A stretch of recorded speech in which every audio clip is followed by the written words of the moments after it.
안녕하세요. 기준금리 인상 이슈가 떠오를 때마다 증시가 출렁이는 금리 발작 현상을 최근 몇 번 경험했습니다.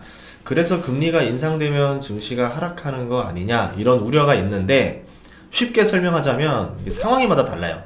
그래서 한번 알아보도록 하겠습니다. 경기 지표가 좋을 때는 금리 인상이 부담되지가 않습니다. 그리고 증시의 상승세를 방해하지 않아요. 반대로 경기 지표가 나쁠 때 금리 인상은 부담이 됩니다. 일시적으로 증시 하락이 올 수가 있습니다.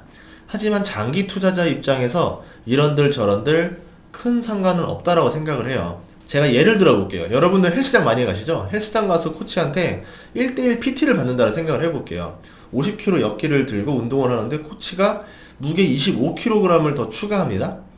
코치가 볼 때는 이 사람의 근육이 그만큼 성장했고 이 25kg의 무게를 충분히 견뎌낼 만큼 성장했다, 힘이 있다라고 봤다라는 거죠. 실제로 근육이 힘이 성장한 상태에서 무게를 치면요 오히려 운동에 도움이 돼요. 근데 반대로 아직 근육의 힘이 제대로 성장하지도 못했는데 코치가 잘못 판단한 거예요. 그래서 무게를 추가했다. 이런 경우에 어떻게 될까요? 역기를 들지 못하고 내려놓게 되거나 아니면은 잘못해서 다칠 수도 있겠죠. 즉 경기 지표가 호조를 띠고 경기가 충분히 튼튼하게 성장하고 있을 때 금리 인상을 한다면은 좋은 거고요.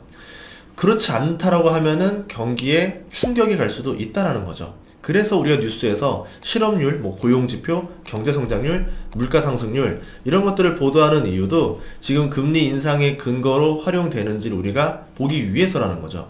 금리 인상을 하게 되면은 물가라던가 자산의 급등을 막을 수가 있고요. 경기 과열을 누그러뜨릴 수가 있습니다. 여기에 앞으로 경기가 나빠졌을 때 금리 인하를 해야 될 거 아니에요. 그런데 경기가 좋을 때 미리 금리 인상을 해둬야지만 나중에 금리 인하를 할 수 있는 여력이 되겠죠. 그러지 않다라고 하면은 다음 경기 침체 때는 우리는 이제 마이너스 금리를 봐야 할지도 모릅니다. 대한민국 기준금리를 보면요 장기적으로는 우하향했다라는 것을 알 수가 있어요. 금리 인상을 했니 금리 인하를 했니 단기적으로는 이렇게 되면 상승과 하락을 반복하긴 하지만 길게 보면은 그냥 금리는 계속 인하하고 있었어요. 그리고 돈은 계속 풀고 있었습니다. 그럼 어떤 얘기냐? 인플레이션은 벌어질 수밖에 없었다라는 거죠. 그래서 무리하게 빚을 내는 수준이 아니라고 하면은 투자를 해서 자산 가격 상승이라는 파도를 만나는 게 장기적으로 우리가 해야 할 일이 맞다라는 겁니다. 이 파도를 타지 않고 나는 그냥 저축만으로 부자가 될 거야 이렇게 할 수도 있는데 엄청난 고소득자가 아닌 이상 이런 상황에서는 상대적으로 가난해질 수밖에 없다라는 거죠. 물론 단기적으로 금융위기가 올 때가 있어요. 대표적으로 1998년, 2008년, 2020년 그때마다 금리가 급격히 하락을 했습니다. 이때는 자산 가격이 크게 하락을 해요. 박앤세일 구간이라고 하는데 막상 그때로 돌아가도 이 시기에 매입할 수 있는 강심장은 많지 않을 거예요. 정말 경제가 위험하다 느끼는 시기이기 때문에 바닥을 알 수가 없고 대부분의 사람들이 이때 들어가는 걸 꺼리게 됩니다. 그러면 금리 기준 변화와 코스피의 움직임을 같이 보도록 할게요. IMF가 마무리된 이후로 보겠습니다. 금리를 크게 내린 때는 98년, 2008년, 2020년이에요. 금융위기가 왔기 때문에 증시가 크게 하락했고요. 금리를 크게 인하하면서 증시를 살렸어요. 오히려 경기 호황으로 인한 상승이라기보다는 이런 경우는 보통 V자 반등이다, 회복성 상승이다 이렇게 봅니다. 금리가 조금씩 하락하고 반등을 하지 못한 때는 2000년대 초반이랑 2011년에서 15년 사이입니다. 이때는 보통 박스피라고 부르는 시기였었는데 증시가 크게 상승하지 못하고 요 안에서 이렇게 주춤하는 시기였었습니다. 금리를 지속적으로 올리는 구간이 있었어요. 2004년에서 2008년, 그리고 2009년에서 2011년, 2016년에서 2018년이었습니다. 이때는 증시가 전고점을 돌파하던 시기였었어요. 2007년에는 코스피가 2000을 넘겼고, 2011년에는 2200을 넘겼고, 2017년에는 2600을 넘겼습니다. 다음 경제 위기가 올 때까지는 이게 증시가 엑셀을 길게 밟는 시기라고 볼 수 있겠죠. 개인적으로 제가 주식 투자를 집중적으로 하는 시기도 이 시기 때입니다. 물론 주식의 종목이 튼튼하면은 이와 상관이 없어요. 버핏 말대로 그냥 평생 보유해도 알아서 꾸준히 상승하는 경우도 있을 거고, 미국 주식 같은 경우는 또 다른 모습을 보이기도 해요. 금리 인하기에도 증시가 상승하는 경우도 있고요. 크게 오르는 종목들도 분명 볼 수는 있습니다. 그렇기 때문에 뭐 금리 인상 시기에만 주식이 오릅니다, 이런 말을 하려는 건 아니에요. 이번에는 금리 인하기에 증시가 전고점을 돌파했습니다. 과거와는 또 다른 패턴을 보였다라는 건데, 이거는 유동성이 좀 더 과하게 투입된 것이 아닌가라고 생각해 볼 수 있을 것 같아요. 이 유동성 때문에 나온 경기 지표 호황이 아니냐라고 추측을 많이 했었었고, 11월 이후부터는 실질적으로 지표들이 좋아지는 걸 보이면서 사람들이 아니다, 이거 실제로 경기가 좋아지는 거다, 이렇게 이제 판단하는 사람들이 훨씬 더 늘었죠. 코스피가 코로나 이전 2200 수준에서 1000이 더 오른 상태입니다. 두 가지 상상을 해볼 수가 있어요. 첫 번째는 뭐냐면 99년 금리 인상 후 다음에 닷컴 버블이 터졌었어요. 그래서 증시가 한동안 침체되고 장기간 회복기가 필요했었던 것처럼 이번에도 금리 인상 후에 버블 충격으로 인해서 증시가 몇 년간 후유증에 시달릴 것이다 라고 판단하는 또 시선들이 있고, 다른 시선 하나는 경기 호황과 금리 인상이 동시에 왔었던 2007년, 2017년처럼 당분간 증시가 추가로 더 상승할 거다, 이제 아직 허리도 안 왔다, 더 갈 거다, 이렇게 보는 시선들도 있다라는 겁니다.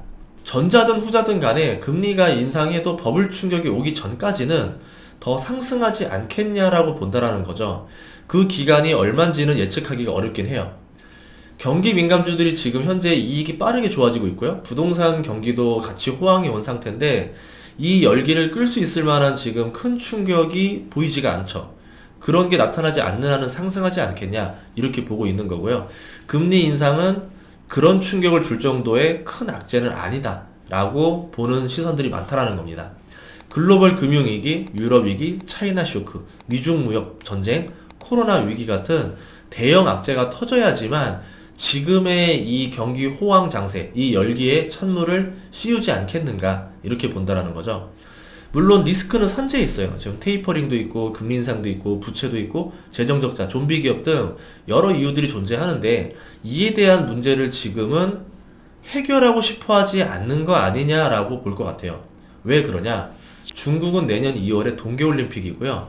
미국은 지금 정권 초기라서 뭔가 좀 실적을 보여줘야 되고 돈을 풀어야 되는 시기입니다.